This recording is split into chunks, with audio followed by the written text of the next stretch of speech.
Hello, welcome back to my channel. Today's video is an overview of my 2022 Goodreads Reading Challenge. I had a cup of coffee. I'm trying not to have a second one, but just FYI, if I blunder a little bit, it's probably because I need more caffeine. Because for New Year's Day, I slept in until, not kidding, 12 p.m. and I haven't done that since I was sick. When you have the flu or cold and you take off a days of work, you kind of try and sleep it away. Yeah, that was very surprising when I woke up yesterday. So I woke up at my regular time today. I need to get it together. It's already January 2nd. We're gonna move forward. And also, another note, there's a person that's using a leaf blower when it's raining cats and dogs out right now, so I apologize in advance if you hear a weird leaf blowing background noise. They've been doing it for an hour and a half. I've been waiting, and now my patience is like, we're just gonna do it. I apologize for that as well.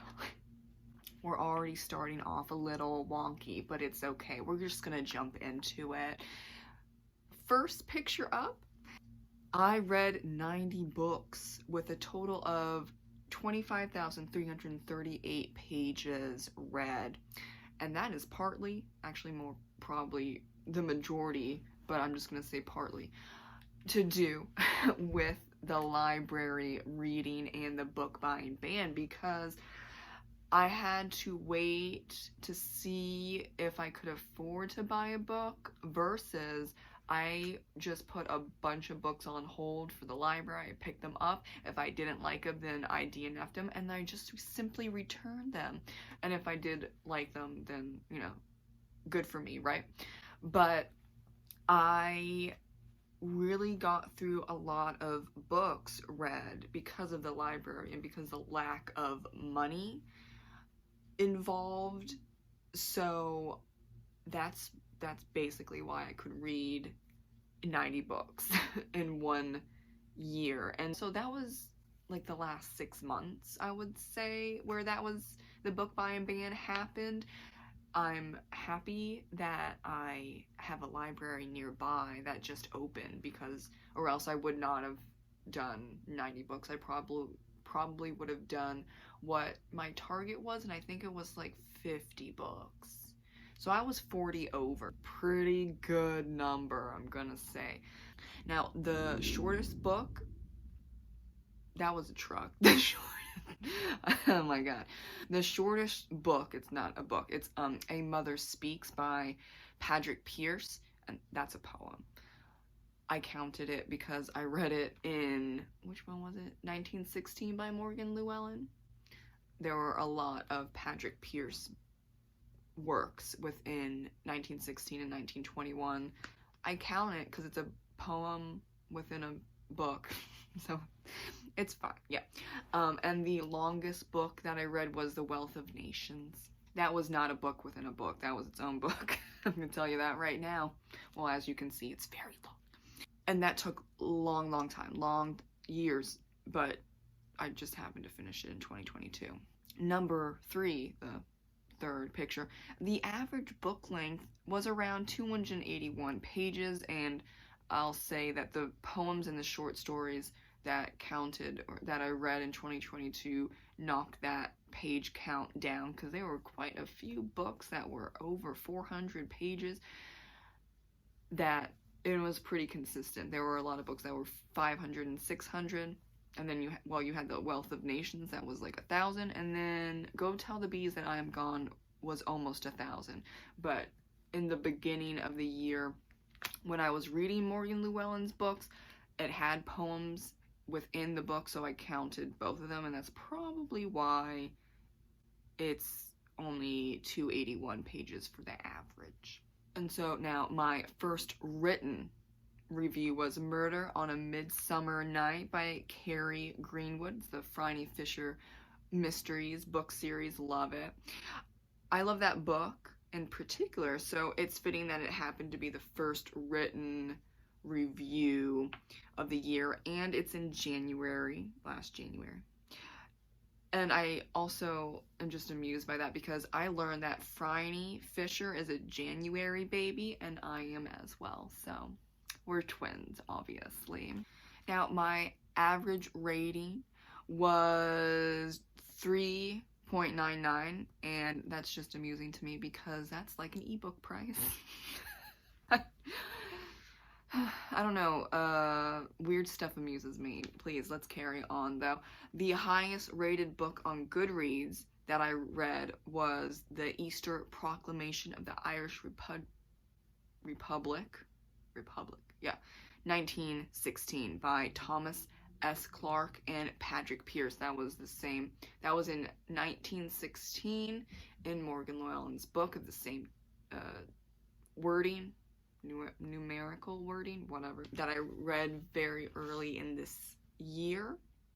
And then I finished, it wasn't the full thing, but then I finished it by just reading it online, and very touching, very moving, poignant. I think it was definitely worth the read. And I think, oh yeah, it's rated 5 out of 5 stars on Goodreads, so that's why it's the highest. But I think it only has 8 ratings or something like that. It's fine. Goodreads did its best, I'm sure. Now, my last written review for 2022 was Daisy Jones and the Six, and that was 4 out of 5 stars. I enjoyed it. And I'm going to be reading more Taylor Jenkins Reid's books in 2023. Nothing's changed there. I probably just need to get through all of her books and we'll be golden. Okay, and now from onwards until the end of this video, it's just going to be random pictures of the books that I read. But jumping into the 8th point, the majority of the books I read were written by women, but that constantly happens. And I read 5 self-published books this year, and let me say I didn't make my second book at the front and center on purpose.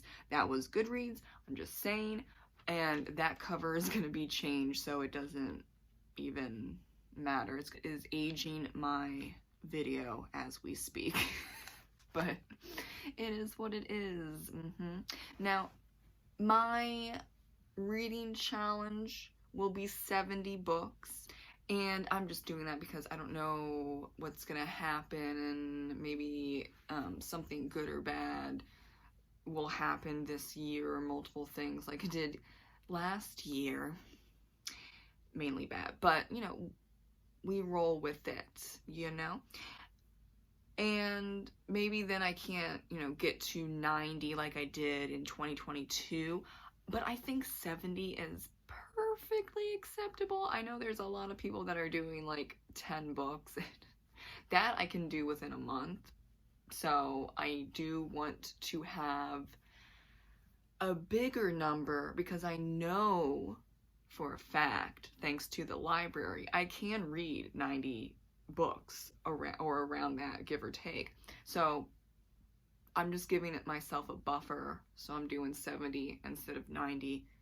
I think that is a worthy number for 2023 and the Goodreads Reading Challenge.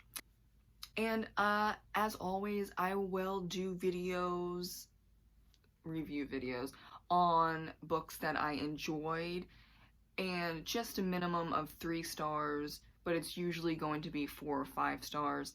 I don't really do negative reviews, and I don't even write negative reviews on Goodreads.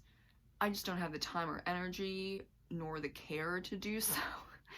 But if there's any book that really gets to me and like I need to talk about it, then you'll be seeing the review up on my channel.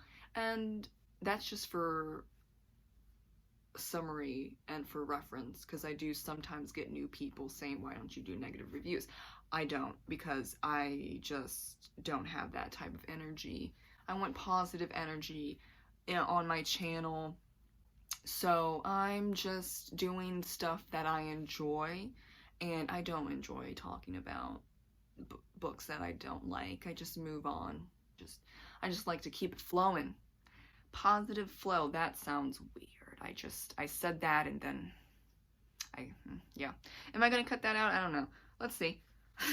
But anyways, thank you so much for watching my overview of my 2022 Goodreads challenge. I hope you have a great rest of this year. Fingers crossed it's better than the other years that have previously ended.